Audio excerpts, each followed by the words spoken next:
You know, it's pretty important as an artist to go back and look at some of your old work. It gives you perspective, and it will help you see the direction that you've been going in the past few years, and if you want to course correct that direction. But that's not what we're doing today. We're doing something a little bit self-deprecating, and we're just gonna have a little fun with it. I am gonna go over 3 of my old works. Now, these are all handmade sculptures. All my sculptures are.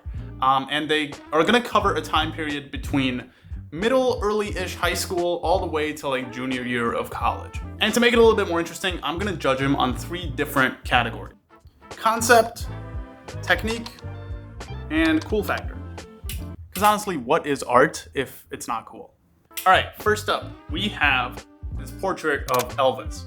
Now, again, I think I did this around junior year of high school, and this was my first time combining sculpture and photography. Now, I essentially picked Elvis because it was my first time doing something a little bit more serious. Before this, I was making, video game characters, and I was just kind of having fun with sculpture. This was the first time I kind of took it seriously and tried to make something that looked real. And the reason I picked Elvis was because Elvis has a pretty distinct face. I don't know if you noticed, he's pretty famous. But also, just feature-wise on his face, he has very distinct features, especially when it comes to the nose and his profile, his chin as well. When you are trying to recreate someone, it makes it a lot easier if they have features that stand out or are just a little bit different from everyone else. This makes you notice them more easily so you can replicate it more easily. Now, there are 2 things on this sculpture that really, really annoy me. They're the 2 things I look at and I instantly cringe. I'll give you guys a second, pause the video, go comment below what you think it is. All right, the first one is his iris. Oh my God, I cannot stand how I did this. And I'm gonna be knocking off big points when it comes to technique. You see, I was doing additive sculpting. So the iris is essentially just a small piece of black clay that I put on his eyeball. And because I did that, it sticks out a little bit more than I wanted to. So it casts a shadow on his bottom eyelid. Now, it is a tiny, tiny shadow, but I still notice it, and it infuriates me. The second part is his hair. I just hate how I did his hair.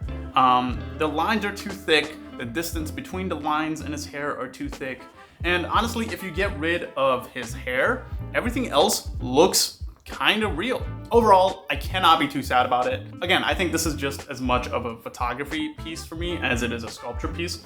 The whole thing wasn't even that big, it was just around like this big, and I shot the photo on an iPhone 5S. So nothing crazy. I wasn't really using a lot of tools. The only tools I was using was like a number 2 pencil to make all the lines and the details in his face. The neck below, there really isn't anything, so it's just like a neck, a head, and a shirt collar that's also black clay. All right, Elvis's score. Technique-wise, I would give it like a 4 or maybe a 5, but I'll keep it a 4 because of the iris blender. I also, it looks like Elvis, so I get some points there, but the skin has no texture. It's pretty just waxy. I think I made this out of polymer, so I'll give technique a 4. Concept, 0. There really isn't concept. This was just more of a test for me to see if I can make something, that looks kind of real. And cool factor, I mean, it's Elvis Presley. It's a 10. It has to be a 10. It's Elvis. Well, I don't make these rules. All right, the second sculpture. I think I called it Age or Time or something like that.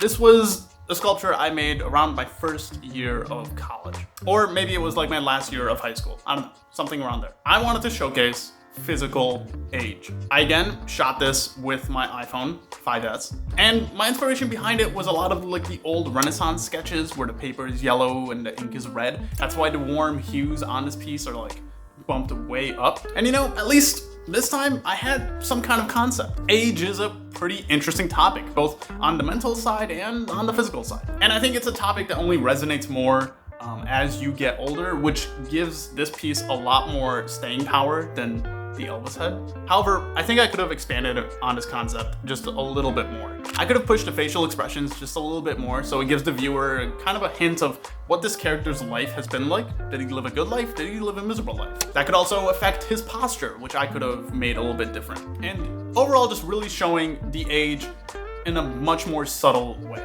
Now, that being said, I don't know if I should take points off the conceptual side or the technical side, but since we're all artists with crippling imposter syndrome, I'm probably gonna do both. A small nitpick that's more technical is how exaggerated everything kind of feels. His wrinkles are really deep and exaggerated, and on the younger side, his body is almost godlike. Now, as a viewer, some people might look at this as a stylistic choice, but as the artist of the piece, I know that it wasn't. And you can tell that very subtly because the old side of his body is not as exaggerated as everything else. It's pretty subtle. It's little things like this that give your audience the clues about your intention. And unintentional exaggerations with, how deep the wrinkles in his face are or how exaggerated his body is, they usually come from a lack of technical mastery or lack of confidence. So for the age or time piece, conceptually, I'll give it around a 5. I think obviously a much stronger concept than just the Elvis bust.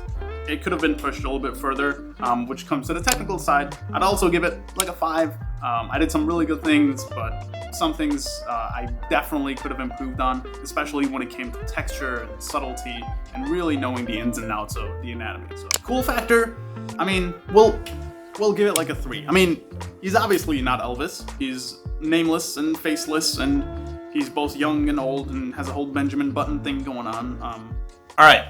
Last and final piece. This is my Bobby Fischer sculpture. Now, this sculpture has a bit of a backstory.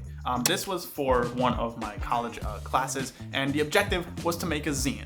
Now, I was in talks with my professor, and I gave her 2 ideas. One idea for the zine, I don't remember, but it was pretty easy and a little bit half-assed. And the second idea was for this piece. I was going to make the sculpture of Bobby Fischer in a week, and I was going to essentially sleep deprive myself as I worked on the piece. Sleep deprivation would get continuously more aggressive as the week would progress. I think that week I ended up totaling around like 4 hours. So not fun. And when my professor heard that idea, she was like, "Oh, you have to do this one." And I was like, "Great," crying on the inside. So sculpture is pretty simple. It was a head bust of the famed, chess legend Bobby Fischer. One of the things I wanted to explore in this piece was the detail side of things. So I really upped my game when it came to texture, especially from the last 2 pieces you guys saw.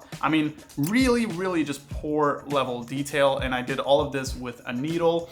I took all the photos myself, and as you would flip through the zine further and further, the photos kind of got more surreal, and they were all done in camera. Very little edits. The only edits I did was to make it black and white. Really, conceptually, I thought it was pretty strong. I'm gonna give it like a 7 when it came to concept.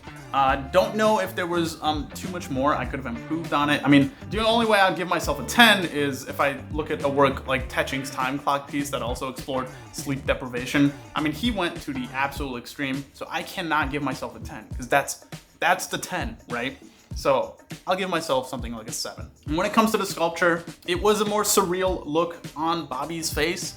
Some things are a little bit more exaggerated, but again, this was a stylistic choice this time. And you can tell because the top of his head, it's cubes. It was meant to represent kind of a chessboard coming out of his mind. Bobby, later in his life, had a lot of controversial opinions and kind of alienated himself from society and moved to Iceland, and he became a very controversial figure. And I wanted to incorporate a bit of that into the sculpture. Yeah, just detail-wise, I really went all out, and it was interesting doing that while not getting a lot of sleep, because when you get tired, half-assing something becomes a lot easier. And I really couldn't do that with this piece, because if you half-ass a part of a sculpture, then the whole illusion kind of collapses. Yeah, till that point, it was definitely one of my best works, and I think with the zine included, I wish I had it. I think my mom has it in her basement somewhere, or maybe my professor kept it, but the thing that took the longest was the texture work. It was really my first time exploring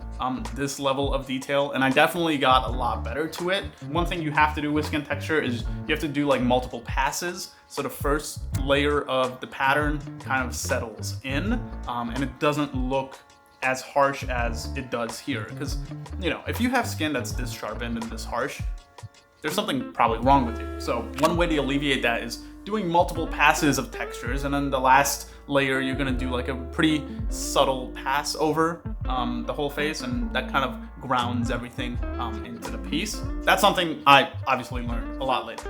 All right, Bobby Fischer's sculpture score. Let's see, technically I'd give it a 6. I'll give it a 7. I think I gave the last one a 6. I don't know. These ratings don't really mean anything.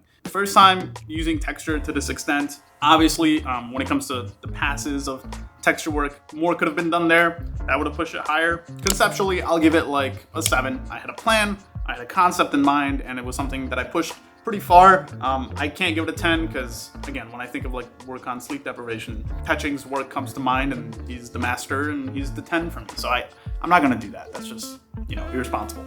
And then cool factor, it's Bobby Fischer, man. He played chess. Chess is pretty cool. It's gotta be a 9. He's one of the greats.